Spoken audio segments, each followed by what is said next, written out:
मैं आज की कार्यसूची में मेरे नाम के सन्मुख यथा सूचीबद्ध ग्रामीण विकास एवं पंचायती राज संबंधी स्थायी समिति का 32वां, 33वां, 34वां और 35वां प्रतिवेदन हिंदी और अंग्रेजी और संस्करण में प्रस्तुत करती हूँ। नंबर 11 श्रीमती रमा देवी जी।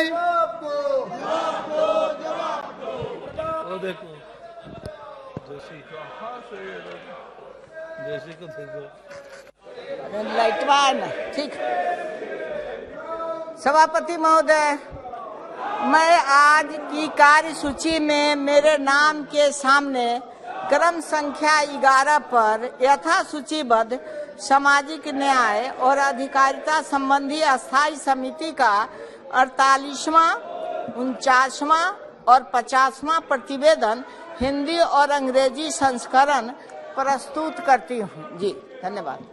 12 श्री वीके सिंह जी।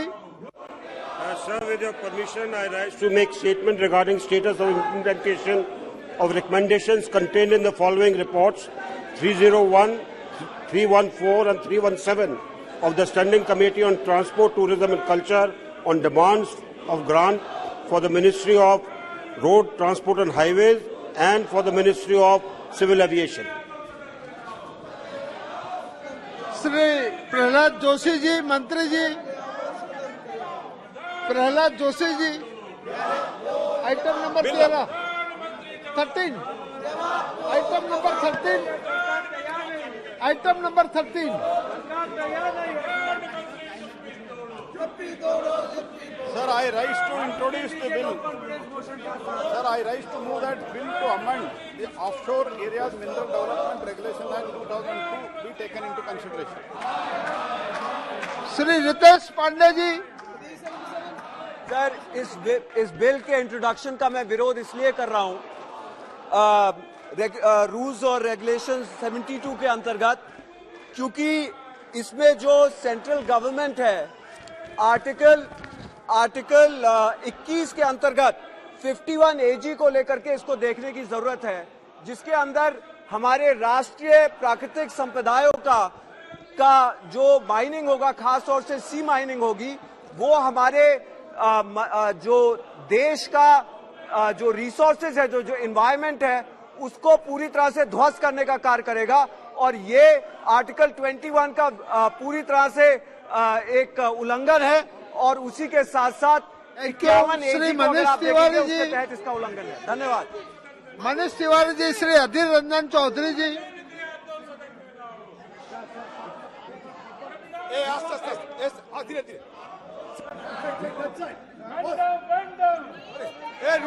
रुको चौधरी जी। सर प्लीज, सर मैं बड़ा आभारी हूं सर कि आप मुझे बोलने का मौका दिए हैं सर। सर बात यह है कि सारे सदन जानते हैं आप। नहीं, वो कोई बात नहीं। आप इस बिल पे क्या कहना चाहते हैं? सर ये नो कॉन्फिडेंस, आपकी आपत्ति क्या है वो बताओ। नो कॉन्फिडेंस मोशन हम लोग दे चुके हैं सर। नहीं, वो हो चुके हैं। और ये श्री स्वागत रॉय जी। स्वागत रॉय जी। बारे में चर्चा होना चाहिए, प्रधानमंत्री को आना चाहिए। Sir Manipur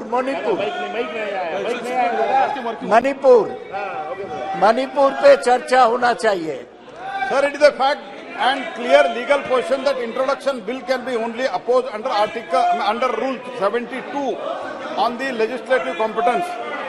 The Offshore Areas Mineral Development and Regulation Amendment Bill 2023 proposed to be introduced to amend the OMDR Act 2002, which is enacted under exclusive power of the Parliament under entry 54, list 1, that is central list, under the 7th schedule to the Constitution of India. The entry states that regulation of mines and mineral development, to the extent which such regulation and development under the control of the Union is declared by the Parliament by a law to be expedient in the public interest. Further, Article 297 of the Constitution of India vests all the minerals in the offshore area in the Union.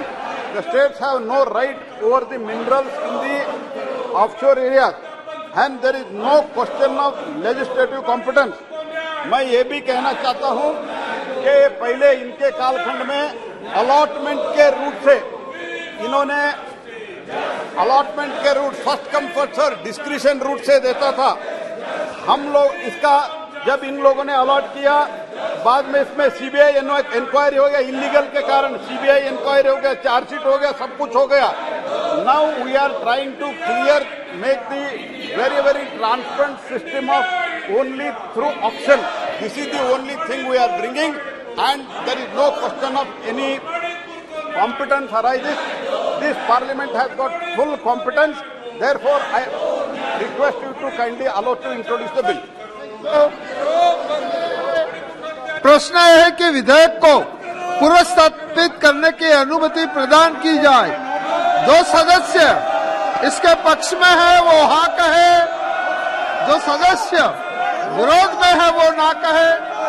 मेरे विचार में निर्णय हाँ वालों के पक्ष में हुआ, हाँ वालों के पक्ष में हुआ। माननीय मंत्री जी विधेयक को पुरस्कृत करें। Sir, I introduce the bill, sir. Thank you. नियम 377 के अधीन सभा पटल पर रखे जाने वाले मामलों के संबंध में अध्यक्ष पीठ द्वारा की जाने वाली घोषणा, जिन माननीय सदस्यों को आज नियम 377 के अधीन मामलों को उठाने की अनुमति प्रदान की गई है, वे अपने मामलों के अनुमोदित पाठ को 20 मिनट के अंदर व्यक्तिगत रूप से सभा पटल पर रख दे। श्री सुब्रमण्यम जयशंकर जी।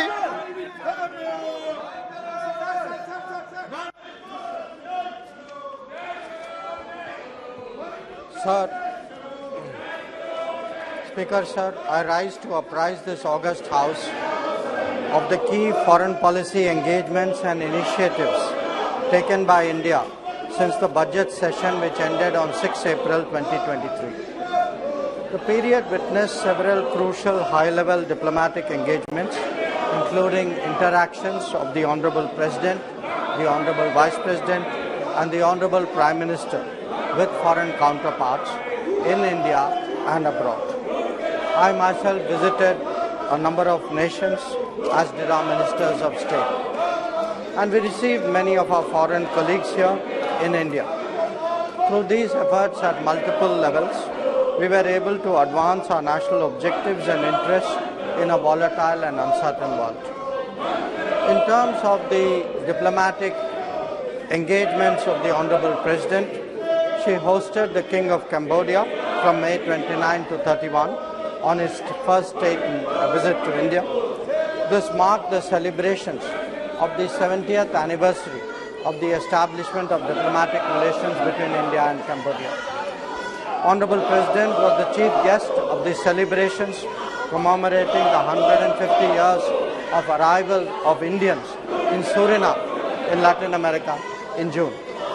She was conferred Suriname's highest distinction, the Grand Order of the Chain of the Yellow Star. Speaker sir, I think this is a matter of pride for all Indians. Honorable President also visited Serbia in the same month. Honorable Vice President visited the United Kingdom on May 5 and 6 to attend the coronation ceremony of King Charles III. He interacted with various leaders, including the presidents of Germany, of Israel and Brazil. He also met Indian students and diaspora members. In June, Honorable Vice President engaged his counterparts in Zimbabwe and Gambia in New Delhi and received the Deputy Prime Minister of the DRC, Democratic Republic of Congo. During this period, Honorable Prime Minister visited 7 countries, and each of these visits, Speaker sir, is notable and should be appreciated by all members of the House. Bilateral visits were made to Australia, to the United States, Egypt, France and UAE. Prime Minister participated in the Quad and the G7 meetings in Japan, and he co-chaired the 3rd FIPIC summit in Papua New Guinea. He also hosted the Prime Minister of Nepal and the President of Sri Lanka in New Delhi. So, the official state visit to the United States of Prime Minister Narendra Modi from June 20 to 23 was only the second by an Indian Prime Minister. He was also accorded the rare privilege of addressing the joint session of the US Congress for the second time. He is the only Indian Prime Minister to have done it twice. In Washington, D.C., Prime Minister was given a formal state welcome at the White House. As a special gesture, the US government had invited nearly 8,000 members of the Indian diaspora to witness the arrival ceremony. Prime Minister held bilateral talks with the US President on June 22nd. President Biden hosted both a state dinner and a private dinner in honor of the Prime Minister at the White House. The Prime Minister interacted with CEOs of tech companies individually, as also in a round table that he and President Biden co-chaired. He invited them to strengthen their presence in India and their operations here. Prime Minister addressed young entrepreneurs and participated in a skill and innovation meeting along with the First Lady, Dr. Jill Biden. Sir, this was truly a path-breaking visit, and I would like to highlight the key outcomes which are reflected in the joint statement. They are: 1. Both sides agreed to augment technology cooperation, especially through the initiative for critical and emerging technologies, which focus on artificial intelligence, semiconductors, space, quantum, and telecom. India was included as a member in the Mineral Security Partnership, which aims to accelerate the development of critical energy mineral supply chains. 2. Under a defense industrial cooperation roadmap, the defense industries and startups of both countries announced their intent to engage in co-production and other activities. A US company, GE Aerospace, announced that they would manufacture jet engines in India through the transfer of technology to Hindustan Aeronautics Limited for our light combat aircraft production. So this is a very, very important outcome. It has been our effort as a country to try to get engine manufacturing for the last 40 years. So to get this during this visit is truly something which the country should appreciate. 3. The Indian Space Research Organization, ISRO, signed the Artemis Accords with NASA, the US National Aeronautics and Space Administration, for cooperation in civil exploration of outer space for peaceful purposes. NASA and ISRO announced that they would cooperate in human space flight and launch a joint effort to the International Space Station in 2020. 4. The two countries resolved 6 outstanding bilateral trade disputes in WTO through mutually agreed solutions. This is a very unusual, very exceptional way of resolving trade matters. And again, sir, is something which the House should note and appreciate. The two countries agreed to strengthen collaboration between our respective SMEs and to boost innovation linkages. In the semiconductor domain, 3 American companies, very well-known companies, made announcements to build a semiconductor assembly and test facility in India and for training Indian engineers and workforce. 6. In the telecommunications sector, both agreed to collaborate towards a bilateral trusted network, trusted sources framework, enable participation of Indian companies in the US RIP and Replace program, and undertake ORAN reciprocal projects. India and the US agreed to also accelerate cooperation in the field of green hydrogen. 7. To deepen people-to-people ties, and all honorable members should have an interest in this particular part of the cooperation. Because we have a diaspora of 4.4 million Indians in the United States. The US has decided to open 2 new consulates in Bengaluru and Ahmedabad. India will also take steps to operationalize a new consulate in Seattle and look for 2 other locations. 7, we agreed to strengthen education partnerships, and the US agreed to return 105 antiquities that were illegally trafficked to the United States.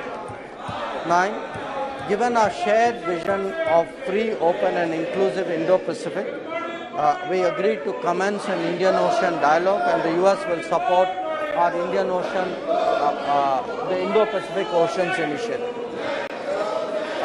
And 10, India and US will work together for the development of digital public infrastructure and also strengthen our cooperation in multilateral banks to address global challenges. So, honorable members, I think all honorable members would be interested to know that Prime Minister himself led the 9th International Day of Yoga on 21 June at the UN headquarters in New York. It involved 135 nationalities and it set a Guinness World Record. World record, sir, for the number of countries for any single event in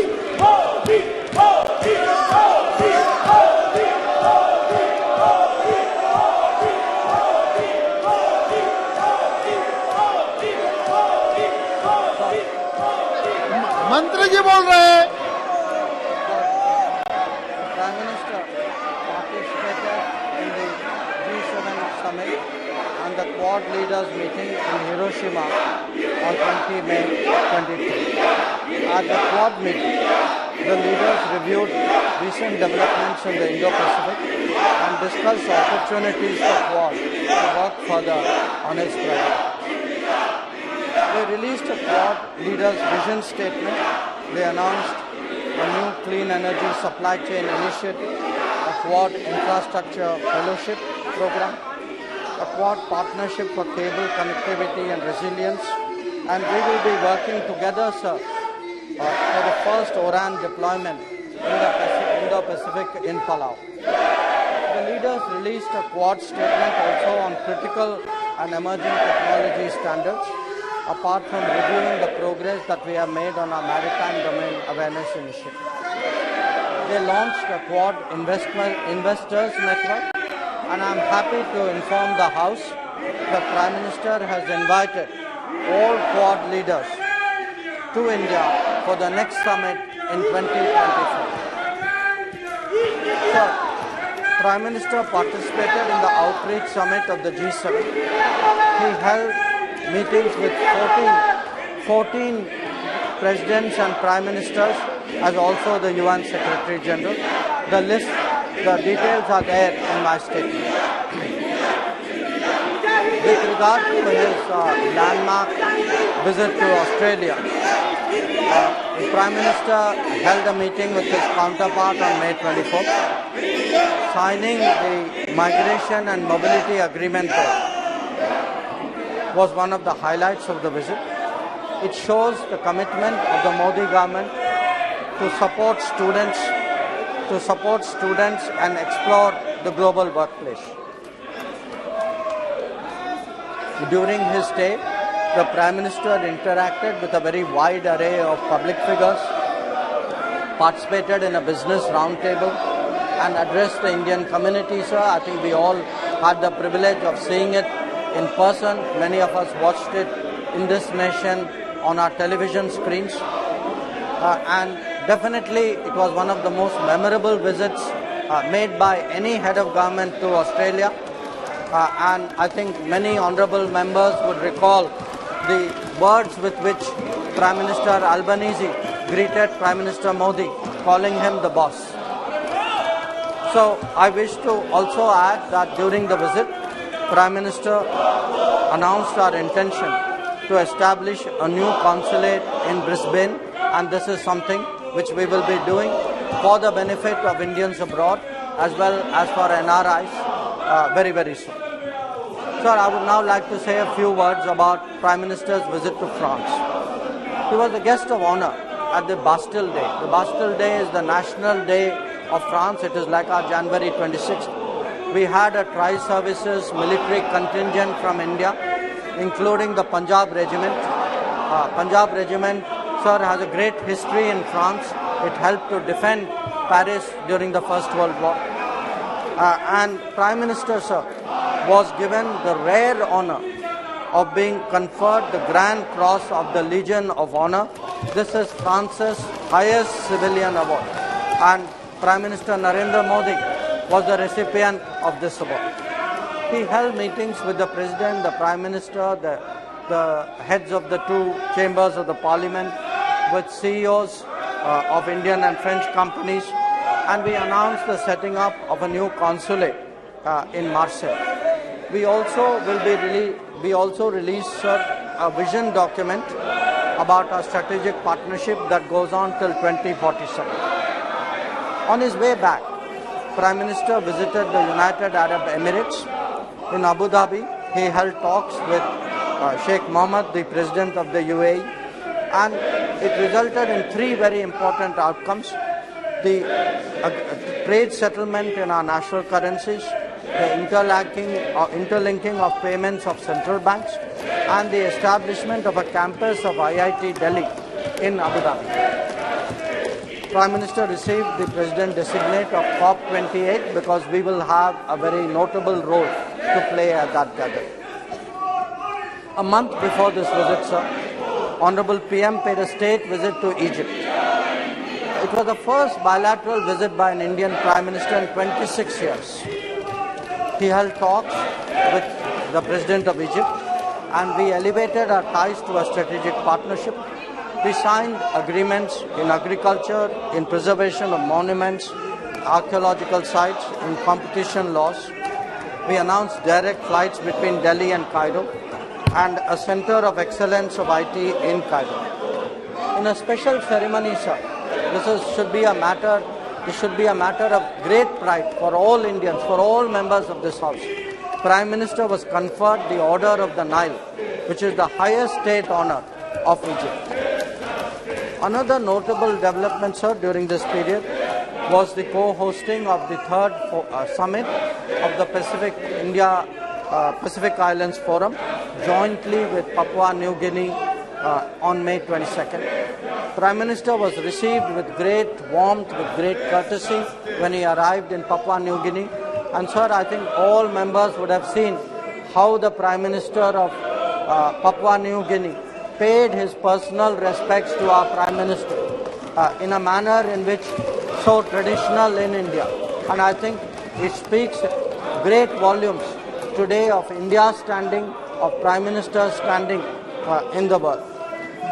During his stay in Papua New Guinea, sir, Prime Minister was conferred the Grand Companion of the Order of Logohu by the Governor General of PNG, the Companion of the Order of Fiji by the Prime Minister of Fiji, and presented with Ebako, which is a symbol of leadership and wisdom, by the President of Palau. Each of these gestures, sir, I think should be noted and appreciated by members, by all citizens of this country, because it collectively, it reflects well on all of us. On the outcomes of the FIPIC summit, sir, I want to say that we launched the Sustainable Coastal and Ocean Research Institute in Suva in Fiji, the data warehouse for empowering Pacific Island countries, which will host geospatial data. This will be in Papua New Guinea. And we announced a range of health, IT, education, and public delivery initiatives, from a 100-bed hospital in Fiji to an IT center to Jaipur foot camps to sea ambulances. So our development partnership today is something which is making a very deep impact among the countries of this region.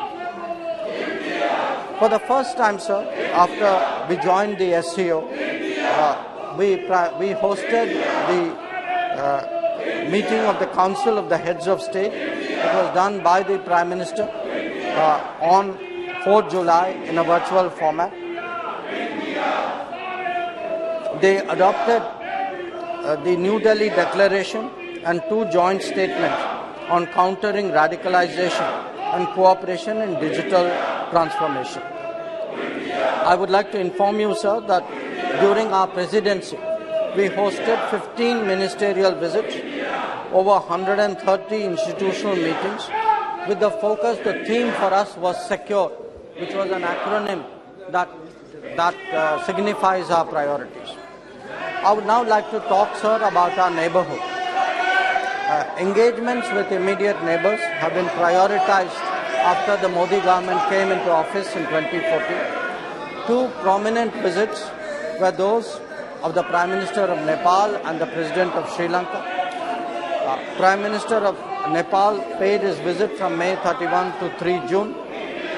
He and the PM participated in virtual groundbreaking ceremony of 6 projects, including integrated checkposts, railway lines, petroleum pipeline facilities and transmission lines. They witnessed the handing over of the Kurtha-Bijalpur section of the railway line. I know many members would have an interest in that. And they reached understandings on electricity imports from Nepal and on sale to Bangladesh through India. We have also committed to expand the border petroleum pipeline infrastructure. Where the President of Sri Lanka was concerned, this was his first visit to India in his present capacity. He had a very good discussion with our Prime Minister, and we covered all aspects of connectivity from maritime, air and energy to financial and people-to-people. We signed agreements on development projects in Trincomalee district on animal husbandry, renewable energy and UPI interface. Prime Minister, sir, raised issues related to the Tamil community in Sri Lanka, and I hope, sir, that the members of Parliament with interest in this special subject should listen to this. That he reiterated the need to fulfill the aspirations of Tamils. He underlined the importance of implementing the 13th Amendment and conducting provincial council elections. He also took up the issue of Indian fishermen. And sir, you are aware that this is an issue which is frequently raised in this house also. And he requested the Sri Lankans to approach it on a humanitarian basis. May I, sir, touch briefly on the subject of the G20? I would like to assure you that it is advancing. The pressing issues facing humanity are being highlighted. We are focusing on mission life, on the popularization of millets, on a human-centric approach to climate action and development, as well as on use of technology to transform lives. We have had a number of ministerial meetings of the G20, sir, across India, including the development ministers meeting in Varanasi, in Hyderabad, in Goa, in Pune, in Gandhinagar, in Goa and in Chennai. So we are realizing our intent to make India's presidency a truly national endeavor and showcase India to the world. So I would also like to assure you that ministers of the MEA have been very active during this period. I myself have travelled extensively in Africa and in Latin America.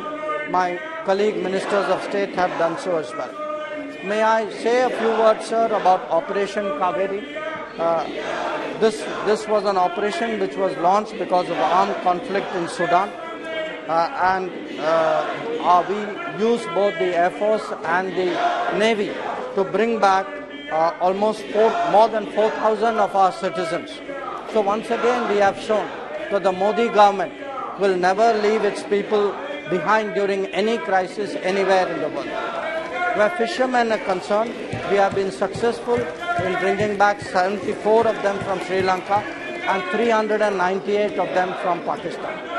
So in conclusion, sir, I would like to state that today we are serving Indian foreign policy serves as a force for good, for stability. We vigorously defend our national interests and we promote international cooperation abroad. Thank you, sir. Thank you मंत्री जी। मैं आपके नेता अधीर रंजन चौधरी, आप रखिए नीचे रखिए। मैं अधीर रंजन चौधरी से मैं आपको निवेदन करना चाहता हूं कि अगर आप चर्चा चाहते हो तो हम आपको बोलने की अनुमति दीजिए। पहले आपके सदस्यों को अपने स्थान पर बैठने को कह दीजिए। अगर हाउस ऑर्डर में होगा तो अनुमति मिलेगी।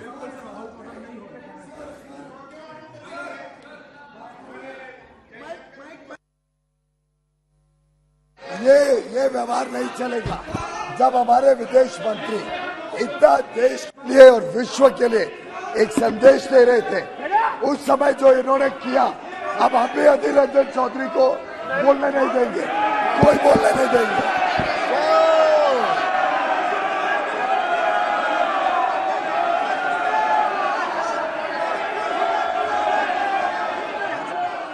गलत करे point of order, Adhir Ranjan ये point of order, point of order, point of order करना चाहते हैं। सर, इन द ईयर 1978 10 मई को इस सदन में विपक्ष के नेता स्टीफन साहब मोरारजी देसाई के खिलाफ अविश्वास प्रस्ताव लाए थे और जिस दिन अविश्वास प्रस्ताव लाए थे, सर मैं कहना चाहता हूं, इन लोगों ने अविश्वास प्रस्ताव नोटिस दिया है।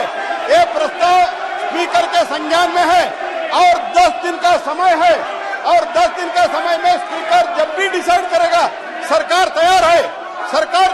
सरकार कोई भागने, हमारे पास पूरा नंबर है और देश के जनता हमारे ऊपर, मोदी जी के ऊपर पूरा विश्वास कर रहे हैं। इन लोगों के ऊपर विश्वास नहीं है। एक काला कपड़ा क्यों पहन के आया? इतने दिन 60 साल तक बहुत बहुत धन्यवाद किया, बहुत बहुत धन्यवाद पहन के आया है, बहुत बहुत काला कारनामा नहीं बहुत बहुत धन्यवाद। जन विश्वास उपबंधों का संशोधन विधेयक 2023 श्री राजेंद्र अग्रवाल जी, राजेंद्र अग्रवाल जी पहले मंत्री जी, हाँ मंत्री जी, माननीय मंत्री जी।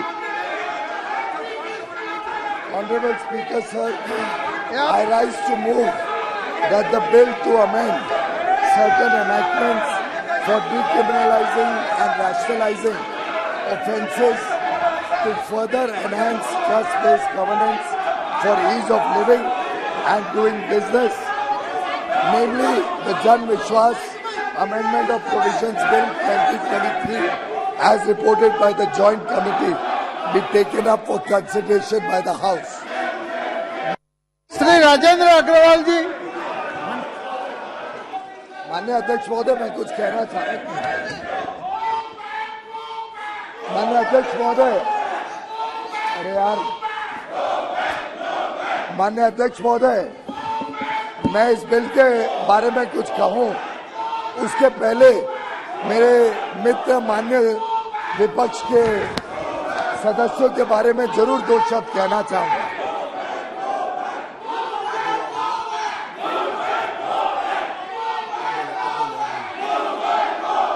माननीय अध्यक्ष महोदय, जो इनके मन में है वो तन पर भी दिख रहा है। क्या छुपा रहे हैं ये इन कपड़ों के पीछे? क्या छुपा रहे हैं ये इन काले कपड़ों के पीछे? इनका दिल भी काला है, इनके शब्दों में भी काला है। क्या काला धन इनके पास इतना हो गया है कि उसको छुपाने के लिए काले कपड़े पहन रखे हैं?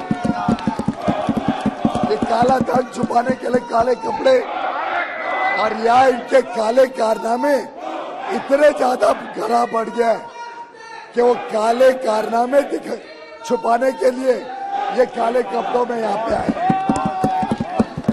वैसे तो दूसरे सदन में एक माननीय सदस्य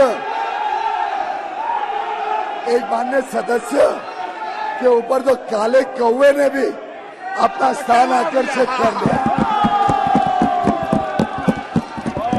सर,